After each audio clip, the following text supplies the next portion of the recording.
Would it surprise you if I told you that 40% of people who earn over £100,000 a year feel financially stretched? Or that 25% of households earning over £100,000 report that they could not cover an unexpected £1,000 expense from savings? So why do high earners in the UK still not feel rich? Now, you might have heard of Henry, not the fat ginger bloke in tights with all the wives. I'm talking about high earners not rich yet. And looking at the data, it seems that there are plenty of people who have passed that much coveted six-figure salary milestone, but are still living paycheck to paycheck. Now, I get it. You're probably not going to crack out the world's smallest violin for people who make a six-figure salary, but this does give us an opportunity to look at why people who seemingly have it all financially figured out often don't, and how you can avoid the traps that they've fallen into. So, why do Henrys feel broke? Now, let's just get the obvious out of the way. Are there some people who find themselves in the Henry category there because their mistakes are self-inflicted? Sure. Are there people who are financially astute and still struggling? Definitely. But here's what I really want to get into in each of these, to try and separate those two, because that really tells us the mistakes that we should all be avoiding. How much of this is like trying to out-exercise a bad diet? You can't necessarily out-earn bad money habits. So Henry is an acronym for high earners, not rich yet. The term was introduced in a 2003 Fortune magazine article by Sean Tully, and it's meant to describe people who earn high incomes but still struggle to build wealth due to their high expenses. It's been described as, quote, a paradoxical financial dynamic for people who are perceived to be affluent but don't experience the benefit that are commonly associated with the accumulation of wealth. So let's start with the cost of housing. Take a look at this map from the fine folks at the Institute for Fiscal Studies. We can see, as you might expect, that most high-income regions, those in the dark green, are centred around London and the South East, and frankly, the South East is only on that list because of London. And we see a similar trend on this graph. So it seems, looking at this data, in order to earn a high income, being in London seems to be not the only way, but a good way to improve your odds at getting to that much coveted six-figure salary. But let's go back to this graph.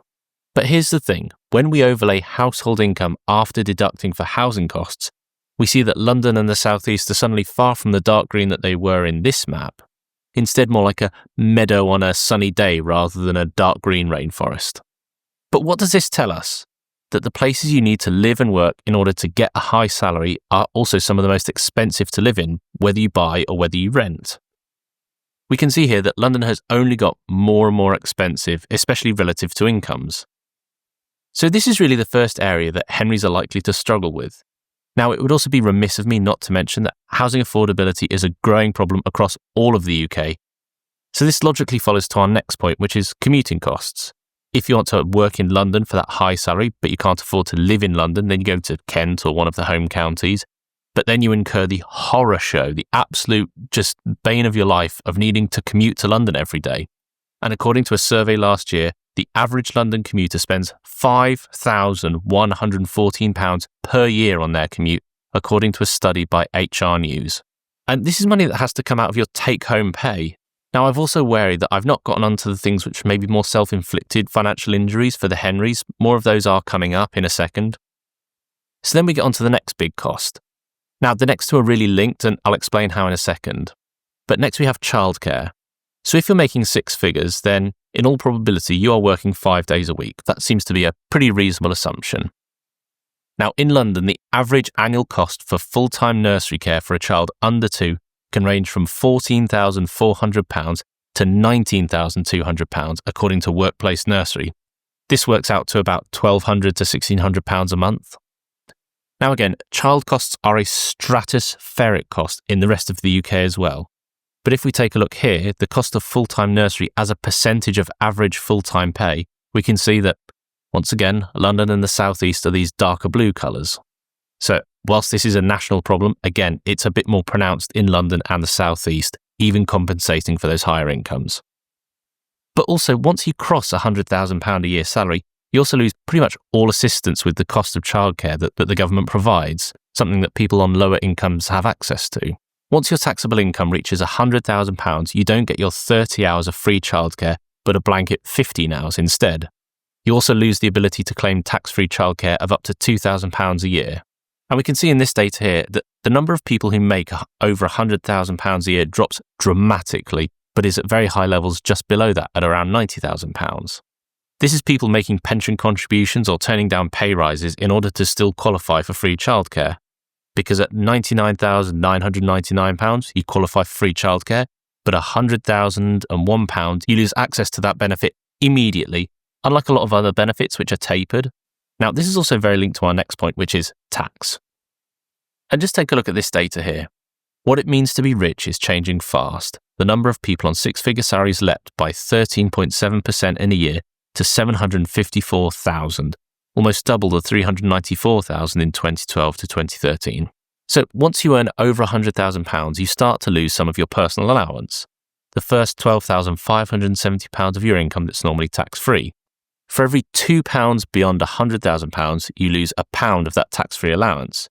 What this basically means is by the time you hit £125,140, your personal allowance has been completely used up.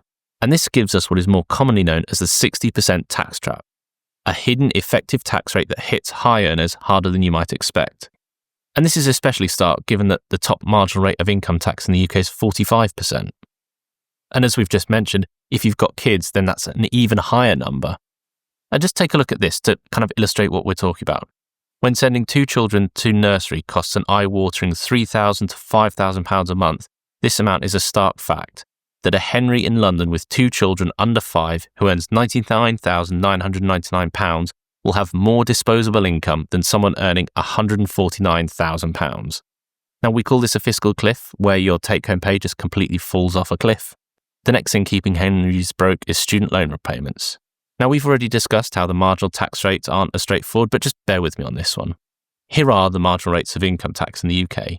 Now, the way student loans work is you effectively pay a 9% graduate tax on your salary over a threshold, which depends on which of the 5 plans you're on. But adding 9% on top of these seems pretty horrendous, especially when you add everything else that we've already talked about. Right, now I'm sure you're thinking at this point in the video that I've been carrying water for the Henrys, that everything that we've discussed so far is not really their fault, but now we'll move on to the stuff that is actually more within their control. And the first thing is lifestyle inflation. With higher incomes inevitably comes higher spending. Henrys may upgrade their lifestyle with luxury goods, watches, expensive vacations, eating out, all of this contributing to lifestyle inflation. As their income increases, so do their expenses at the same rate, or even worse, a faster rate, preventing them from saving more. Now, I've got to be honest that it does feel that this is one of the things that really does financial damage to people, that maybe they bank on a pay rise, but this is a surefire way to kill all your gains, is to just spend the difference. And I think there's also an element of keeping up with the Joneses. Maybe they live in a smart part of town, everyone has a nice car, so they want to have a nice car. And there's also an element of benchmarking yourself against the people immediately around you. And there's even empirical evidence for this, like this paper from 2010. The paper found individuals earning around £50,000 to £60,000 reported higher life satisfaction when their friends and peers earned similar amounts, and lower satisfaction when their peers earned more, even if their own income was higher. So even if you make £100,000, if your friends make £150,000, you feel worse about yourself than if you'd all earned the same amount every year, even if that number is less. Now, some degree of this undoubtedly is you learn what to spend, what's in your pocket. When the money is out there to spend, it will get spent unless you're putting it to work. And I want to dive into this one in a bit more detail right at the end of the video, because this feels like a really important point, which we should really explore. The other thing is maybe some folks think that looking successful is important. Some may even try and justify it to themselves. They think if they work in a sales role and you pull up in a fancy car, maybe someone who's about to buy their Surface will be impressed by that. Maybe they'd even go so far as to think they'd made the right choice, no matter what this person's qualifications for. But frankly, even that feels like a stretch. Some people might also think that they'll just get to saving to retirement later on. They think that they'll just make up for lost time. And here's why that's a terrible idea. Someone who starts investing £200 a month at 25 and stops at 35 will end up with more money at 65 than someone who waits until they're 35 and invests the same £200 a month for 30 years straight. So you can't just invest the same amount and start later and expect the same outcome. The earlier you start, the more time you give compound interest to do more of the heavy lifting for you instead of your contributions, which come straight out of your pocket. And the last thing I want to get to on this list is you don't really know what people's finances are like. We all know someone who looks like they've got it all figured out, they've got the nice car, they've got the big house, but But they could be getting money from rich parents, deposits for the house, they bought them a new iPhone for Christmas and all that sort of thing.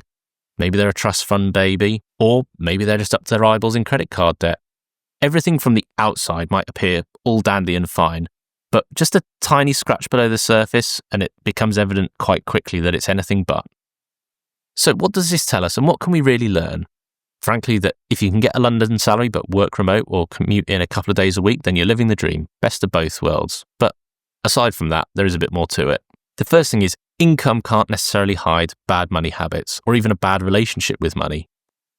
If you're going to make more money, then you'll just spend even more money on those bad habits. Second thing is budgeting isn't just for broke people. It's a good self-discipline for everyone to get into. Now, you could make a pretty reasonable case that someone who's on a low income and really struggling needs to have both eyes on the pennies and the pounds, but you can also spend more money just as easily if you earn more money. Third is you can only build wealth with what you keep, not just what you earn. I think for me, this is really the main takeaway from this video, that your income is, for most people, the single biggest way that you'll build wealth. But that if you just spend it and you don't invest it, you don't go out and put your capital to work and you're not accumulating assets that can work whilst you're asleep, then you're going to stay stuck for longer.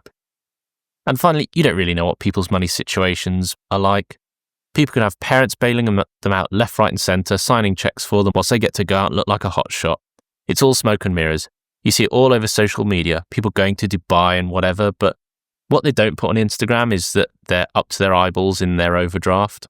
People show you what they want you to see. In my view, social media is just personal propaganda. And I was reminded of this from Morgan Housel, the author of The Psychology of Money, that FOMO is the number one wealth killer and that avoiding it can be the key to getting rich.